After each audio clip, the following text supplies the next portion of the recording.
Hola amigos de FITI, mi nombre es Jairo Narrea Vargas, tengo estudios en nutrición humana por la Universidad Nacional Mayor de San Marcos en Perú y estudios en evaluación y prescripción del entrenamiento físico por la Universidad de Sao Paulo en Brasil. El día de hoy los invito a discutir y a compartir un poquito de un tema muy controversial como es la actividad física versus ejercicios y si es que existen diferencias entre estos dos términos. ¿Ok?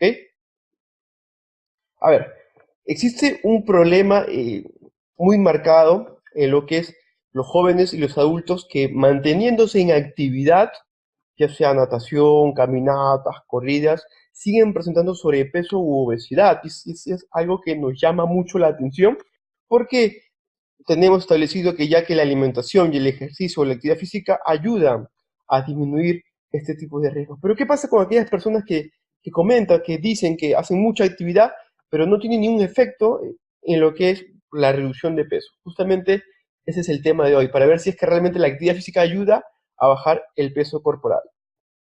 Aquí vemos un artículo muy interesante de lo que viene a ser la actividad física y su no influencia en el riesgo de obesidad. Y es que la actividad física, como lo dice bien ese artículo, no reduce, no tiene ningún impacto para la disminución de el exceso de peso corporal.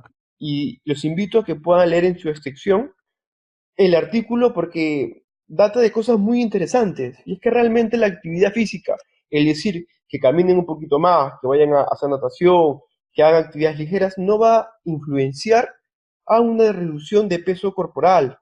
¿Ok? Y este es un artículo de muchos que en la actualidad se han encargado de aclarar de que la actividad física no tiene ningún impacto en lo que es la reducción de peso o riesgo de obesidad o sobrepeso.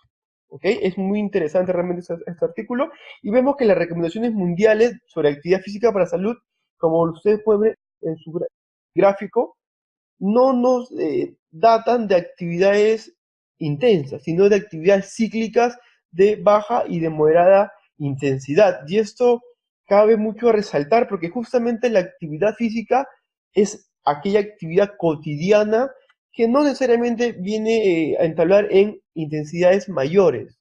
¿Ok? Y al no entablar esa diferenciación es que justamente, como ven en el gráfico a la derecha, nos llevan a una evolución, sino por mucho a lo contrario a una desevolución o una involución. ¿Ok? Entonces es muy importante saber cuáles son las diferencias entre actividad física y ejercicio.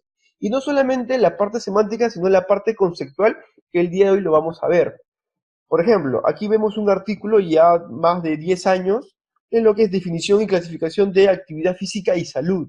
¿Ok? Es un artículo que también pueden ver en su extensión y ver la diferencia semántica en lo que es actividad física, ejercicio físico y deporte, ya que vemos que no necesariamente entablan en un mismo significado o un mismo concepto. ¿Ok?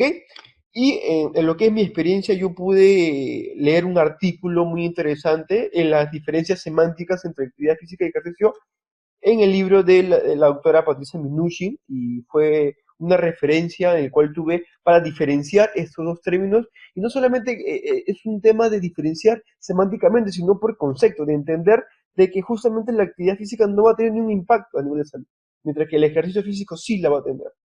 ¿Ok? Por ejemplo, vemos aquí un panorama bioquímico y más adelante fisiológico en lo que vamos a entablar la diferencia en el concepto de ejercicio y actividad. Por ejemplo, vemos aquí dentro de una célula muscular, de un miocito, la glucólisis, ¿ok? Que rescatamos principalmente la tercera reacción, ya que vemos que son aproximadamente 10 reacciones. Vemos en la tercera reacción en la actividad enzimática de la fosfofructoquinasa, que es una enzima alostérica que va a regular la velocidad justamente de la actividad de esta reacción. ¿Ok? Y principalmente también vemos la quinta reacción en la cual hay una producción de hidrógeno, ¿ok? Que juntamente con el NAT, que es su transportador, va a producir NAT y va a seguir su circuito normal, pues, ¿no? Pero eso es cuando uno hace actividad, una actividad cotidiana, la serie de reacciones que aquí nos manifiesta la glucólisis, pero ¿qué pasa cuando aumentamos intensidad? ¿Qué pasa cuando ya nos vamos acercando al concepto de ejercicio o de actividades mucho más intensas? ¿Entablarían realmente lo mismo? Y ahí vemos que no. ¿Por qué? Porque el exceso de producción de hidrógeno ya va a causar una adaptación metabólica. Una adaptación metabólica que no vemos en una actividad cotidiana o una actividad de baja o moderada intensidad. Por ejemplo, aquí vemos un panorama más fisiológico, vemos los filamentos de las fibras musculares y las proteínas como la tropomiosina, la actina, la troponina y la miosina, según la teoría de los puentes cruzados, que dicho de paso, ya hay una nueva teoría, esta es una teoría un poco antigua, ya se ha visto la actividad que tiene la tinina que no se manifiesta en estas proteínas, pero siguiendo este concepto didáctico un poco más antiguo, vemos, por ejemplo, que por fisiología sabemos de que la cabeza de la miosina necesita conjugar con la actina para hacer la contracción muscular. Ok, pero vemos de que justamente esta actina está adherida a dos proteínas, la tropomiosina y la troponina, que no deja de que la cabeza de la miosina conjugue con la actina para que realice esta contracción muscular. Esto, como vemos en el gráfico derecho, cuando hay un impulso nervioso causado por una contracción muscular, hay una liberación del calcio que tiene un sitio activo a nivel de la troponina que va a hacer que se movilice junto a la tropomiosina y esta cabeza de la miosina puede ingresar a la actina y hacer una contracción muscular. ¿Ok? Pero ¿qué pasa con el cuadro anterior? Cuando hay una sobreproducción de hidrógeno en la quinta reacción de la glucólisis. ¿Qué pasa? Hay acidosis metabólica, ¿cierto? Conocemos que la acidosis metabólica es causada por el exceso de iones de hidrógeno y que va a repercutir en la contracción muscular. Y es algo muy importante rescatar la acidosis metabólica porque antes se creía de que era producida por el lactato y vemos que no, es producida por la sobreproducción de iones de hidrógeno. El lactato va a ser una consecuencia más no una causa de la acidosis metabólica. ¿Ok? Entonces, esa sobreproducción de iones de hidrógeno van a ir al lugar, al sitio activo de donde debería ir el calcio. Entonces van a imposibilitar de que se haga una contracción muscular. ¿Ok? Y solamente se quedaría hasta aquí. El calcio quedaría libre y el hidrógeno entraría a la troponina, imposibilitando de que el calcio movilice estas dos para que la cabeza de la miosina conjugue con la actina y haga una contracción muscular. Y esto es lo que nosotros conocemos como queda, o como acidosis metabólica, como fatiga, básicamente. ¿Ok? Fatiga muscular que nos lleva a un estrés fisiológico. Entonces, ahí ya podemos ver la diferencia conceptual en la cual existe una actividad ligera, una actividad cíclica cotidiana versus una actividad de mayor intensidad catalogada como ejercicio físico, que no vaya a haber una fatiga muscular y un estrés fisiológico que es muy importante en la salud. ¿Y por qué es importante en la salud?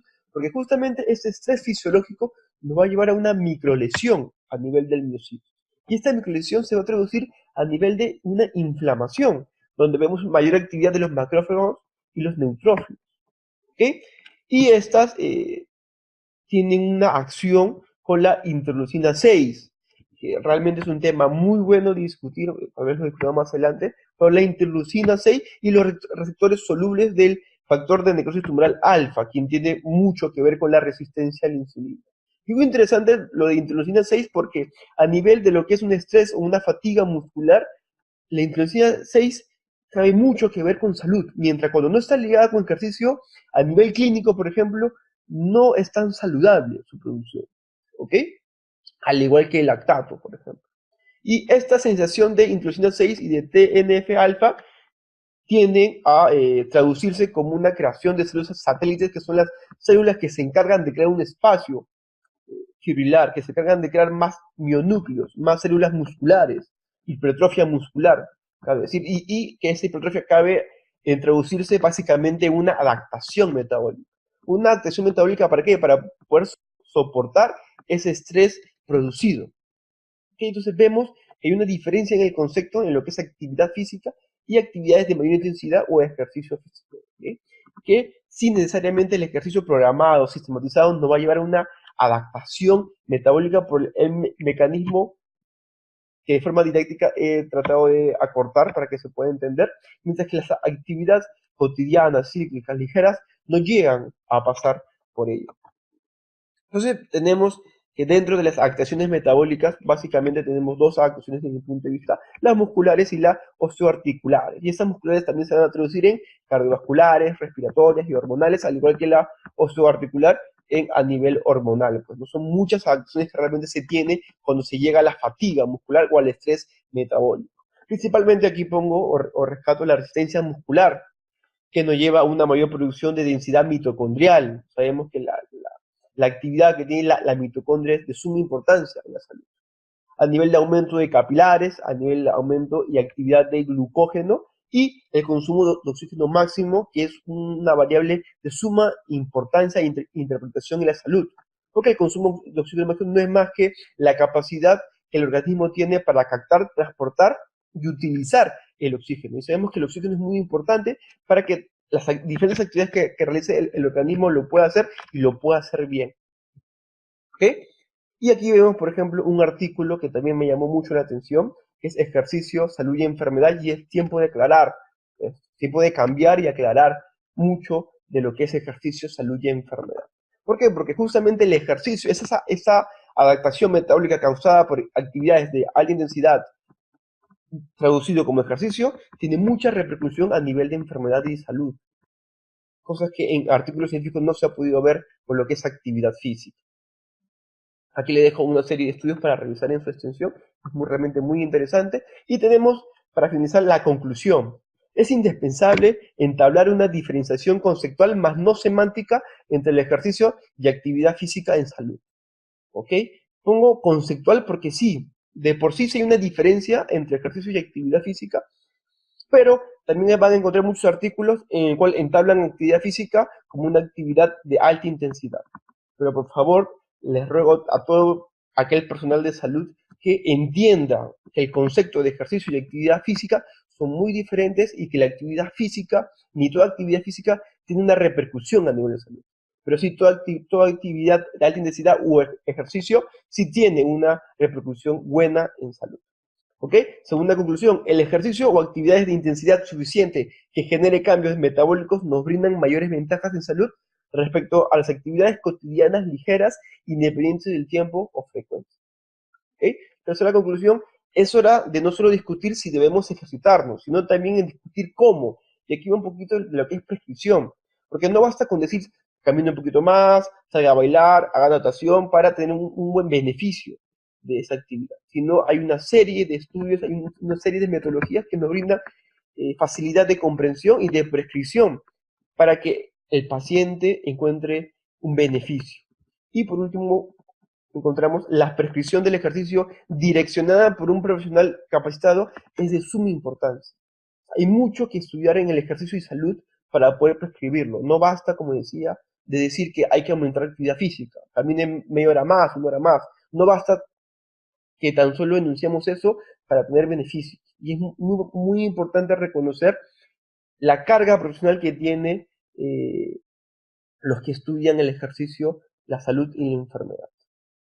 Aquí dejo un temario muy importante que compartió un profesor de Brasil conmigo, en el cual son los temas en actualidad y que van a tener mayor repercusión en estos últimos años y de hoy en adelante en lo que es ejercicio y salud. Por ejemplo, tenemos el papel del esfuerzo de alta intensidad en la salud y enfermedad, ya que vemos que solamente los ejercicios de alta intensidad son los que tienen mayores beneficios respecto a las actividades psíquicas ligeras. Aplicación de métodos de entrenamiento de resistencia para prevenir y tratar enfermedades. Mecanismos agudos y adaptaciones crónicas de nuevos enfoques de ejercicio en salud y enfermedad. Manipulación de variables de ejercicio y su influencia en los resultados de salud. Nuevos enfoques para aumentar la iniciación y adherencia a protocolos de ejercicio eficaces e investigación metodológica o aplicada utilizando métodos de inferencia causal. Son unos temas que se están proponiendo en la comunidad científica a tratar y que tienen mucha repercusión. ¿Okay? Entonces, con esto espero poder marcado una diferencia conceptual entre lo que es actividad física y ejercicio, y les ruego por favor de que si les gustó este video lo puedan compartir y dar el mensaje de que la actividad física realmente no mejora la salud y el ejercicio sí. Gracias, amigos de